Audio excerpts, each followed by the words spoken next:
So we got to go ahead and talk about this whole situation involving Emiru, who was attacked at DreamCon by some random stranger.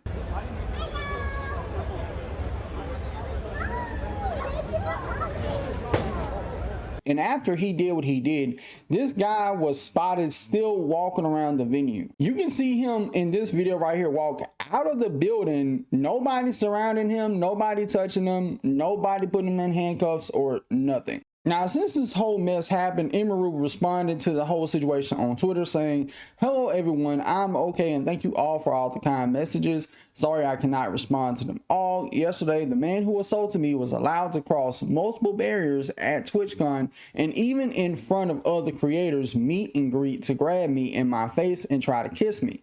Fortunately, he wasn't able to, but a lot of people have pointed out it could have been a lot worse. I'm obviously shaken up by what happened, and it's not the first time I've dealt with something like this. But to tell you honestly, I'm a lot more hurt and upset by how Twitch handled it during and after the fact. Like I said, I don't understand how he was allowed to make it to me in the first place. The security in the clip who reacts is my own security. It's true my favorite and usual security guard was banned for holding a stalker's arm to bring him to police at a past TwitchCon. However, there were at least 3 or 4 other TwitchCon security staff in the area who did not react and let the guy walk away, as you can see in the clip, since they don't even appear in frame. The woman who was walking me away is my own personal manager, and behind the booth, the only 2 people who were checking on me and comforting me were her and my friend. None of the TwitchCon staff came to ask me what happened or if I was okay. My friend who was present told me Twitch security were also behind the booth afterwards, joking about how they didn't even see what happened and immediately laughing and moving on to talk about something else.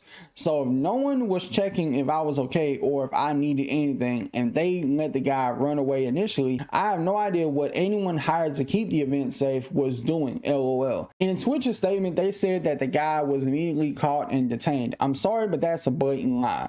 He was allowed to walk away from my meet and greet, and I didn't hear he was caught until hours after he attacked me. And it felt like this only happened because of my manager pressing for it, not because TwitchCon staff present thought it was a big deal. I have a lot more I want to say, but I will say it on stream later today instead of writing a book on here. Thank you guys again. Sorry you all had to see that. This is definitely my last TwitchCon, and it saddens me to say, as a 10-year off and on attendee of TwitchCon, I think other creators should seriously consider not attending in the future. I did not feel cared or protected, even bringing my own security and staff. I can't imagine how creators without those options would feel. Stay safe, y'all. Everything is going to be okay. And what's so wild about this, people like Hassan and Valkyrie, they were even kind of spooked to even go to TwitchCon weeks ago. I missed the social Hassan era. There is unfortunately an obvious setback there because of, 1, all the political incidents that have taken place, and 2, how those political incidents have had some pretty significant consequences in how much I can go out in the real world and socialize with other people. As I said already, I'm not going to TwitchCon, not because I'm worried about my own safety, but I'm literally not going to TwitchCon because I'm worried about the safety of others. I don't want to put them in the fucking crosshairs if some psycho freak decides, like, I'm going to go there. I'm very publicly not going to TwitchCon for that reason. So make with that information, do with that information what you will, right? Just so you guys know, Cutie and I are not going to TwitchCon anymore. We did back out, but we are going to make it up for you guys because we did have an on-stage whine about it in front of a live audience set. But I think we're going to do something else where maybe we do our first ever whine about it episode live on stream together. So we'll figure something out. But I'm just really uncomfortable with the world right now. America is in a weird spot. Weird things are happening, and it's just, I don't feel safe. I'm just uncomfortable, you know? So it's just, yeah, understandable. Yeah, I hope you're all being safe as well. It's crazy times. Like, crazy things are happening. I open up, see the news, and then I'm like, holy moly, what is happening?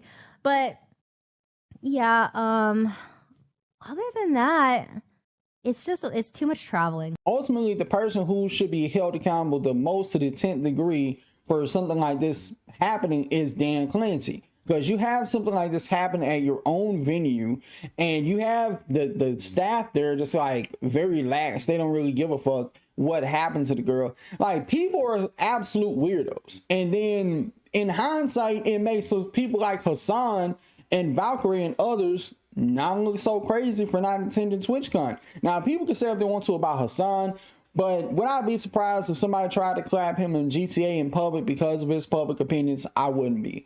And I know some people look at it as, oh, you know, who's really going to target you? You're a streamer or whatever have you. It don't matter who you are.